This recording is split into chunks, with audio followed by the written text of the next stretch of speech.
जड़े जड़े व्यवसायी श्रीयुक्त झोला साहेब महादेव को अनुरोध करी दयाकोरी से मंच को आसी वक्तव्य प्रदान करेंगे। आज ये जो सभा होती स्मृतिचारण सभा आमर सम्मान्य ए अंचल जड़े बुद्धिजीवी जड़े राजनीतिज्ञ जड़े समाजसेवी मंगराज भाई की मोर अंतर शह शह प्रणाम। मंगू भाई आम एरिया रे मंगराज भाई सिना समस्त कहती आम एरिया रे आम गाँव रे मंगू भाई बेली आम पिला बेलू टिकी बेलू आम जाचु जिते आम गाँव रे नाटक टी होता मंगू भाई से आम गाँव रे फिलियार करुले आम भाई से प्रिय बंधु एवं आम घरे से समस्त मंगू भाई अति प्रिय भाई एवं आम घरे सबु समय सबु भोजी सबु दुखरे सुखरे आम पाखे से ताकि अल्प दिन में मो बापा चलीगले मंगू भाई जाई स्मृतिचारण सभार सभापतित्व करुले सबु काम से निजे बुझुले दुखर कथा से आज आम गहन ना आमको से केते स्नेह श्रद्धा आदर दौले मो मन पड़ुची 1970 मसीह आम गाँव गंगेश्वरी ड्रामाटिक क्लब जो तैयारी होता से मेंबर थे भाई मान समस्त मिसी नाटक करुले से नाटक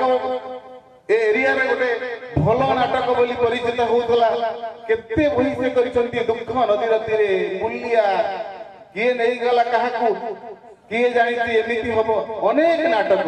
बहु नाटक से रोल कर बहु नाटक रे एरिया रे प्रशंसित होती छोट बेलू आम हाथ धरी बाट चलीचु ज्ञान रे बुद्धि रे प्रेरणा रे आमको सब समय आमको से प्रेरणा दिखती मोर सिमली नुआगा रे गोटे स्कूल अच्छी आर्तत्राण कार्तिकेश्वर विद्यापीठ मो मंगू भाई से गेस्ट से दिन से एते खुशी होते भाषा प्रणाम माने वर्णना करें जहाँ होगा गोटे स्कूल स्कूल मु आज आसी पताका उत्तोलन करुँची मत बहुत खुशी लगुच सी पाखे गोटे स्कूल करिंगरा स्कूल निजे बंधु मान सहित तैयारी करते एरिया से भल लोक भल मनीष एवं भल बंधु कौन विषय कहबी मुझे कहबी मंगू भाई के घरे आम बहुत दुखित मंगू भाई घरे आम गाँ बयासपाटी साई साई बयासपाटी गोटे गाँ थिला गोटे वार्ड थिला गोटे घर थिला जोटी समस्त मिसी एई साई साई बयासपाटी समस्त मिसी एकाठी बसुथिले एकाठी नाटक करुथिले एकाठी से माने जहाँ भी करुथिले एकाठी करुथिले सेई अंतर मंगू भाई के मोर सह सह प्रणाम से जोटी थांतु हमको आशीर्वाद करंतु एवं ए गाँ प्रति तांकर जेमती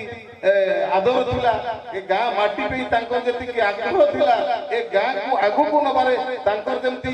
माने सम्मान थिला एवं से सेही जगह रे रहंतु आम गाँ तरफरु मु तांको समस्त एवं ग्रामवासी तरफरु मु तांको सह सह प्रणाम करी मो वक्तव्य शेष करू।